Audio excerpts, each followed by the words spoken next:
Hello guys, तो कैसे हैं आप सभी। तो आज की कहानी शुरू करने से पहले अगर आप मेरे चैनल पर न्यू है तो प्लीज़ उसे सब्सक्राइब ज़रूर कीजिएगा। तो आज की कहानी शुरू करते हैं। काश मैं पहली बार में ही तुम्हारा विरोध कर देती। जब से मेरे बेटे का प्रमोशन हुआ था, मेरी खुशी का कोई ठिकाना ही नहीं था। कौन माँ होती है जो अपने बेटे की तरक्की पर खुश ना हो।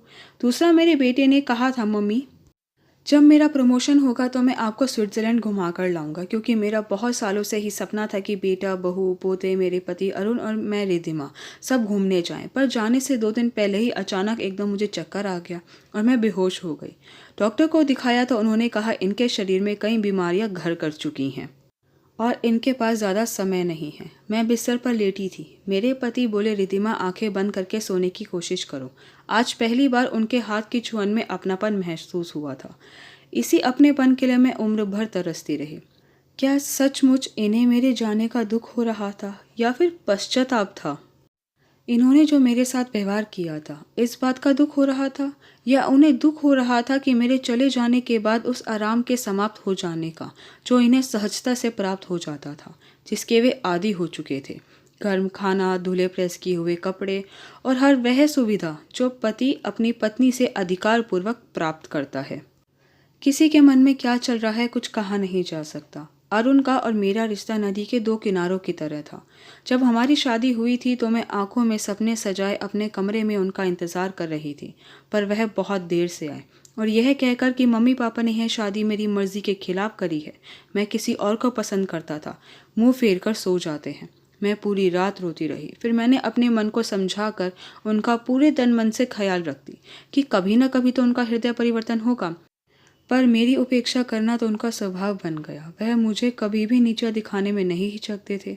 जब मेरे बेटे का जन्म होने वाला था तो वह मुझे प्रसव पीड़ा में अकेले छोड़कर चले गए, यह कहकर कि अभी आता हूँ। वह पूरी रात नहीं आए। बेटा होने के बाद सुबह आए, बोले सॉरी, वह थकान हो गई थी, मेरी आँख लग गई। क्या यही होता है एक पति का प्यार?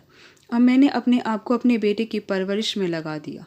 अरुण का कभी किसी के साथ नाम जुड़ता तो कभी किसी के साथ, पर मैंने अपना सारा ध्यान अपने बेटे का भविष्य बनाने में लगा दिया। जब मेरा बेटा संजय इंजीनियर बन गया तो उसकी शादी आयशा के साथ हो गई। तब अरुण अपने आप को अच्छा दिखाने के लिए मेरा मजाक उड़ाते और आयशा की तारीफ करते।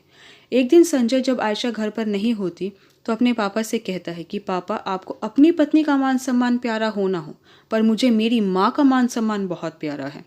आपकी वजह से अगर कभी आयशा ने माँ को कुछ कह दिया तो बात मेरे बर्दाश्त से बाहर हो जाएगी, इसलिए बेहतर होगा कि आप अपनी आदत सुधार लीजिए।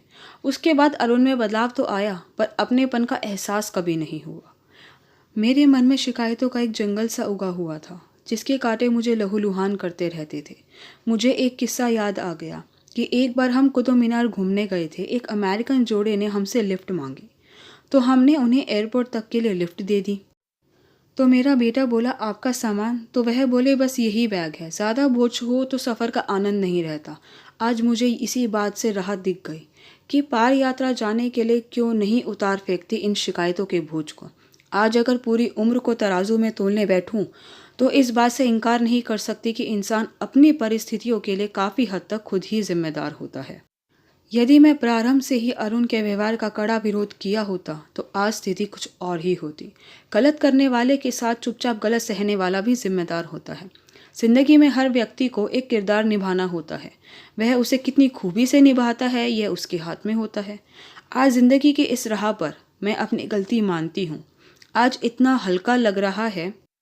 हर विचार, हर भाव से मुक्त हो चुकी हूँ। मोह माया लेन देन के चक्र से बाहर निकल चुकी हूँ। आई होप गाइस कि आपको मेरी वीडियो पसंद आई हो। अगर आपको मेरी वीडियो पसंद आई है तो प्लीज़ उसे लाइक ज़रूर कीजिएगा, शेयर कीजिएगा, मुझे कमेंट करके बताइएगा कि आपको मेरी वीडियो कैसी लगी। अगर आपने अभी तक मेरे चैनल को सब्सक्राइब नहीं किया तो प्लीज़ उसे सब्सक्राइब ज़रूर कीजिएगा। Thank you so much guys मेरी वीडियो देखने के लिए।